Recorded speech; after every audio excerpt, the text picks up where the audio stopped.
Good morning students.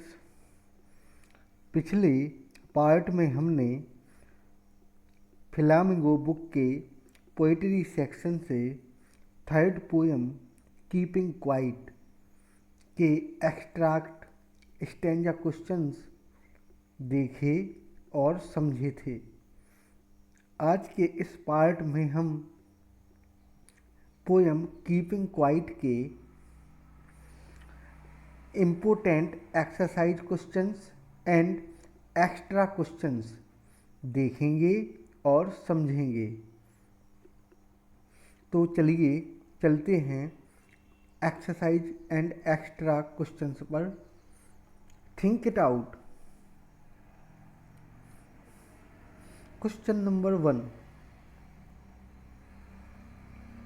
What will counting up to 12 and keeping still help us achieve?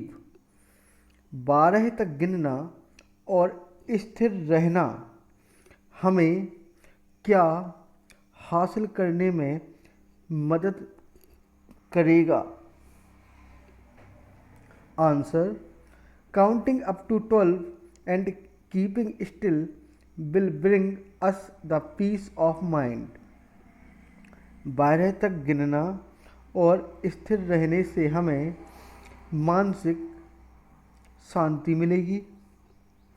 We shall be in a state of mind where we will be able to see the things as they really are and understand ourselves better. हम ऐसी मनः स्थिति में होंगे जहाँ से हम चीज़ों को वैसे ही देखने में सक्षम होंगे जैसी भी वास्तव में हैं और खुद को बेहतर रूप से समझ सकेंगे अर्थात समझ पाएंगे। Next questions, do you think the poet advocates total inactivity and death? आपको क्या लगता है कि कवि पूर्ण निष्क्रियता और मृत्यु की वकालत करता है? Answer, the poet does not advocate total inactivity and death, rather he believes that observing stillness once in a while help people to spring back in action rejuvenated। कवि पूर्ण निष्क्रियता और मृत्यु की वकालत नहीं करता है, बल्कि उसको विश्वास है, उसका मानना है कि थोड़ी देर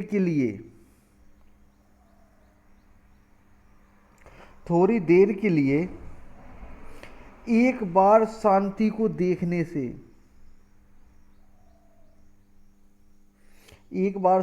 देखने से लोगों के कार्यों में फिर से पुनः जीवंत होने में मदद मिलती है। Next questions, what is the sadness that the poet refers to in the poem? कवि ने कविता में किस दुख का उल्लेख किया है? Answer, the poet refers to the sadness which arises due to the fact that people fail to understand themselves। कवि ने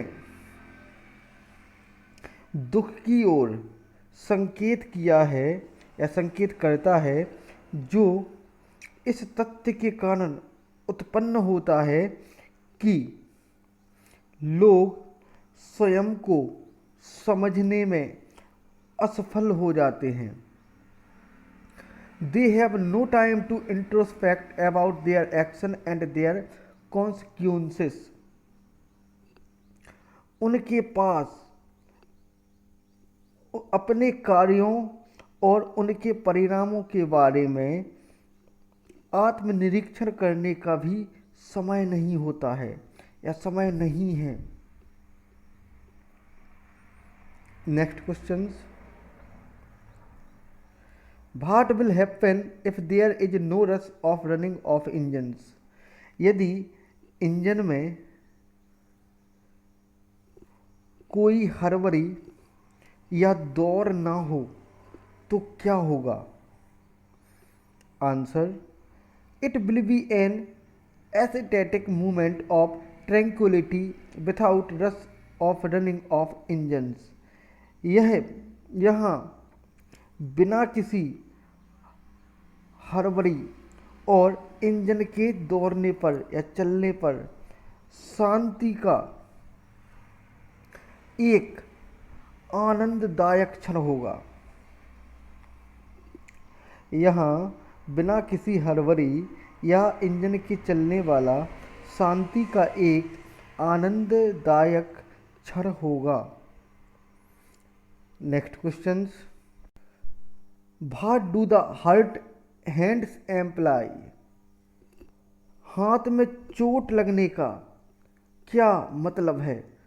answer, hurt hands means that human beings are oblivious of the pain they are causing to themselves in the pursuits of amassing more and more comfort। हाथ में चोट लगने का मतलब है कि मनुष्य अधिक से अधिक आराम को प्राप्त करने